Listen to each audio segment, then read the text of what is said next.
এইটো video DLED second সেমিষ্টাৰৰ paper S24 অৰ্থাৎ পেডাগজি অফ MILৰ unit 2 developing language skill listening and স্পিকিঙৰ এটা নোট লৈ আহিছোঁ।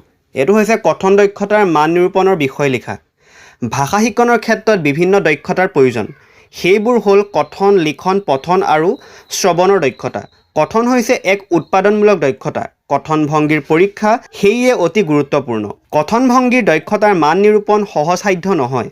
শিক্ষকসকলে এই দিশত বিভিন্ন কৌশল অৱলম্বন কৰিব পাৰে। এই ক্ষেত্ৰত শিক্ষকে ভাষাৰ শুদ্ধতাতকৈ বাকপটুতাক পৰীক্ষা কৰাটো অতি প্ৰয়োজনীয়। প্ৰাথমিক পৰ্যায়ৰ শিক্ষাৰ্থীসকলে ক'বলৈ বিচৰা ভাষাটোৰ মূল সাংগঠনিক ভিত্তি জনাটো উচিত। কোনো এক বিশেষ ভাষা স্পষ্টকৈ ক'ব পৰাকৈ গঢ়ি তুলিবলৈ হ'লে শিক্ষকসকলে কিছুমান প্ৰশ্ন সুধিব পাৰে শিক্ষাৰ্থীসকলক। কথন যোগ্যতাৰ পৰীক্ষাৰ বাবে শিক্ষকে তলত দিয়া কিছুমান প্ৰশ্ন সুধিব পাৰে, যেনে তোমাৰ নাম কি, তোমাৰ দেউতাই কি কৰে, তোমাৰ ঘৰ ক'ত, তোমাৰ স্কুলখনৰ নাম কি, তোমাৰ শ্ৰেণীৰ শিক্ষকৰ নাম কি। এই পৰ্যায়ত শিক্ষকে অতি সহজ কিছুমান প্ৰশ্ন শিক্ষাৰ্থীক সুধিব লাগে, যিবোৰ ইতিমধ্যে তেওঁলোকৰ মনত থাকে। ইয়াৰ দ্বাৰা তেওঁলোকে অৰ্থতকৈও ভাষাটোৰ সৈতে আত্মনিয়োগ কৰাৰ অধিক সুবিধা লাভ কৰে। ভাবিবলগীয়া প্ৰশ্ন উত্তৰ দিবলৈ গ'লে শিক্ষাৰ্থীসকল উৎসাহী নহ'বও পাৰে। সেয়েহে তেওঁলোকক ভাষাটোৰ অন্তৰ্নিহিত বিষয়টোৰ বুজা নিদি ভাষা ক'বলৈ অধিক উৎসাহী কৰাটো প্ৰয়োজনীয়।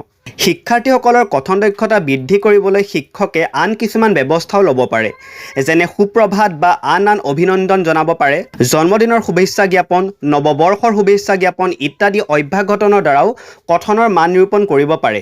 এই ক্ষেত্ৰত শিক্ষকে ব্যাকৰণ আৰু উচ্চাৰণৰ শুদ্ধতাতকৈ কথন দক্ষতাৰ ওপৰতহে বেছি গুৰুত্ব প্ৰদান কৰিব লাগে। ইয়াৰ পিছত শিক্ষাৰ্থীয়ে কথন দক্ষতা লাভত সক্ষম হ'লে পিছৰ পৰ্যায়ত ভাষাটোৰ শুদ্ধতা আৰু বাকপটুতাৰ উন্নত কৰাৰ বাবে সক্ষম হ'ব। কিছুমান খেলাভিত্তিক পদ্ধতি গ্ৰহণৰ মাজেৰেও শিক্ষকে কথন দক্ষতাৰ পৰীক্ষা কৰিব পাৰে। বিভিন্ন প্ৰতিযোগিতা যেনে আবৃত্তি, আকস্মিক বক্তৃতা ইত্যাদি আয়োজন কৰিব পাৰে। ইয়াৰোপৰি শিক্ষকে সদায় শিক্ষাৰ্থীৰ পূৰ্বজ্ঞান পৰীক্ষা কৰিব লাগে আৰু শিক্ষাৰ্থীসকলৰ ইতিমধ্যে পৰিচিত জ্ঞানৰ ওপৰত চকু দিব লাগিব। গতিকে এনেধৰণৰ ব্যৱস্থা গ্ৰহণৰ জৰিয়তে শিক্ষকে কথন দক্ষতাৰ মান নিৰূপণ কাৰ্য সফল কৰি তুলিব পাৰে। ছেকেণ্ডটো হৈছে শ্ৰৱণ দক্ষতাৰ মান নিৰূপণ। ভাষা শিকনৰ ক্ষেত্ৰত শ্ৰৱণৰ দক্ষতা অতি গুৰুত্বপূৰ্ণ। শ্ৰৱণৰ দক্ষতা অবিহনে ভাষা শিকন প্ৰণালী অসম্পূৰ্ণ হৈ থাকে। ভাষা শিকাৰুসকলৰ মূল্যায়নৰ ক্ষেত্ৰত শ্ৰৱণৰ দক্ষতা অতি গুৰুত্বপূৰ্ণ। শ্ৰৱণৰ পৰীক্ষাৰ বিভিন্ন সমস্যা থাকিব পাৰে। ইয়াৰ দ্বাৰা কথিত ভাষাৰ ক্ষণস্থায়ী ৰূপটো প্ৰকাশ পায়। কিবা কোৱাৰ পাছত শ্ৰোতাসকলে আগলৈ বা পিছলৈ গতি কৰিব পাৰে। শ্ৰৱণৰ বিভিন্ন উপদক্ষতা আছে। শিক্ষণত শ্ৰৱণ দক্ষতাৰ মান নিৰূপণ কৰাৰ আগতে সেই দক্ষতাবোৰ পৰীক্ষা কৰিব লাগে। শ্ৰৱণৰ উপদক্ষতাবোৰ তলত উল্লেখ কৰা হ'ল। 1 নম্বৰ, বিশেষ তথ্যৰ বাবে শুনা। 2, কি কোৱা হৈছে তাৰ সাৰাংশ লাভ কৰা। 3, আদেশ অনুসৰণ কৰা।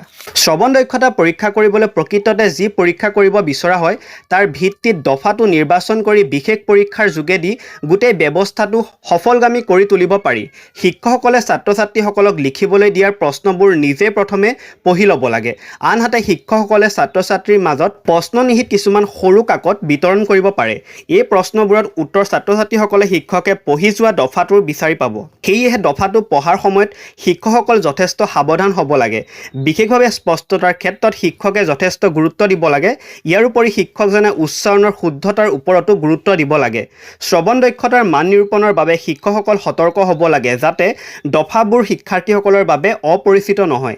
এনে পৰীক্ষা ব্যৱস্থাত বস্তুবাচক পৰীক্ষা উপযোগী। এনেবোৰ পৰীক্ষাত সময় কম আৰু মূল্যায়নৰ প্ৰক্ৰিয়া সহজ হয়। ইয়াৰ বাবে শিক্ষকে বহুমুখী পচন্দৰ প্ৰশ্নৰ ব্যৱস্থাও কৰিব পাৰে। শ্ৰৱণৰ পৰীক্ষাৰ বাবে আংশিক শ্ৰুতলিপিৰ ব্যৱস্থাও অতি সুবিধাজনক। পৰীক্ষাটো একতা আৰু বিশ্বাসযোগ্যতা স্থাপনৰ বাবে শিক্ষকসকলে বিভিন্ন ধৰণৰ ৰেকৰ্ডিং সৰঞ্জামৰ ব্যৱস্থা কৰিব পাৰে। কিন্তু ৰেকৰ্ডিং ভাল আৰু স্পষ্ট হোৱাৰ লগতে প্ৰযুক্তিবিদ্যাৰ দিশৰ পৰাও সংকটমুক্ত হোৱা উচিত। গতিকে এইটো ভিডিঅ'ত মই দুটা নোট ডিছকাছ কৰিলোঁ। এটা হৈছে শ্ৰৱণ দক্ষতাৰ মান নিৰূপণ আৰু আনটো হ'ল কথন দক্ষতাৰ মান নিৰূপণ।